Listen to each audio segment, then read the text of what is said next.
ربیع الاول کا مہینہ جو عربی سال کے حساب سے یہ بہت ہی مبارک اور متبرک ہے۔ رسول پاک صلی اللہ علیہ وسلم کی اسی مہینے میں ولادت باسعادت ہوئی اور وفات بھی آپ کی اسی ماہ میں ہوئی۔ حضور صلی اللہ علیہ وسلم اس دنیا میں رحمت بن کر آئے تھے۔ آپ کی سب سے بڑی صفت رحمت للعالمین کی ہے۔ اسی طرح آپ کی دوسری صفت معلم انسانیت کی ہے۔ ان دو صفتوں پر جب ہم غور کرتے ہیں تو پتہ چلتا ہے کہ دنیا میں جو بھی اونچ نیچ ہے یا ماضی میں تھی، اس کو دور کرنے میں نبی صلی اللہ علیہ وسلم کی سیرت اور آپ کے پیغام کا بڑا حصہ ہے۔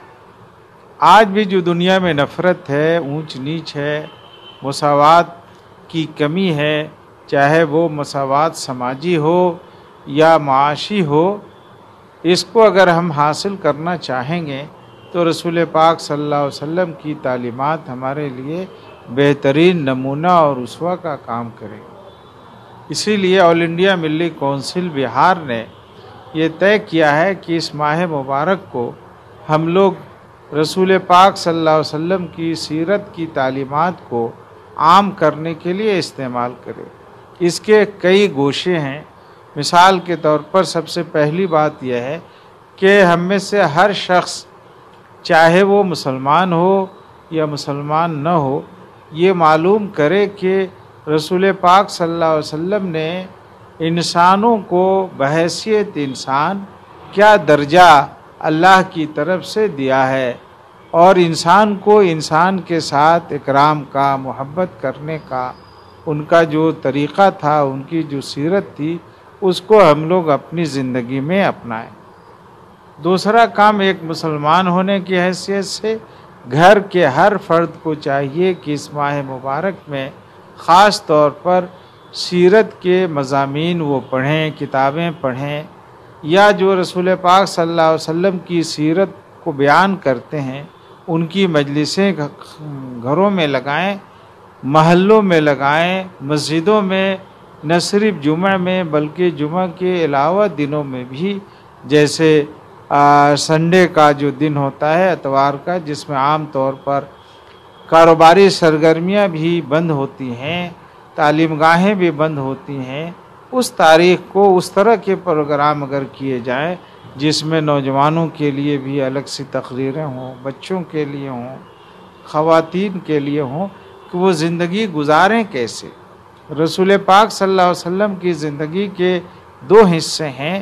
ایک حصہ وہ ہے جو آپ کی ذات کی خصوصیات تھی، اور دوسرا حصہ وہ ہے جو آپ کی سیرت اور آپ کے اقوال احادیث کا ہر حصہ آپ کی امت کے لیے ہے۔ اس لیے آپ کے ان دونوں حصوں کو ہمیں سننا چاہیے، پڑھنا چاہیے، بیان کرنا چاہیے۔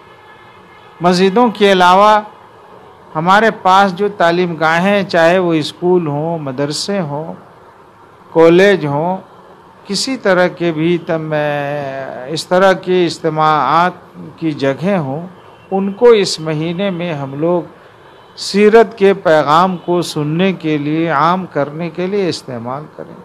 طلباء کے درمیان سیرت رسول کو جاننے کے لیے ترغیب دی جائے اور ان کے انعامی مقابلے کرائے جائیں۔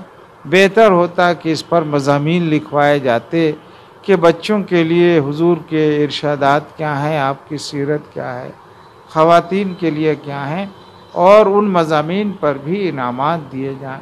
یہ مضامین ہر زبان میں ہوں، ہندی میں بھی ہوں، اردو میں ہوں، انگریزی میں ہوں، اور لکھنے والوں کی کوئی تخصیص نہ ہو، چاہے وہ ہندو مذہب کا لڑکا لکھے، سکھ مذہب کا لکھے، جین مذہب کا لکھے، اسلام مذہب کا لکھے، یا عیسائی مذہب کا لکھے۔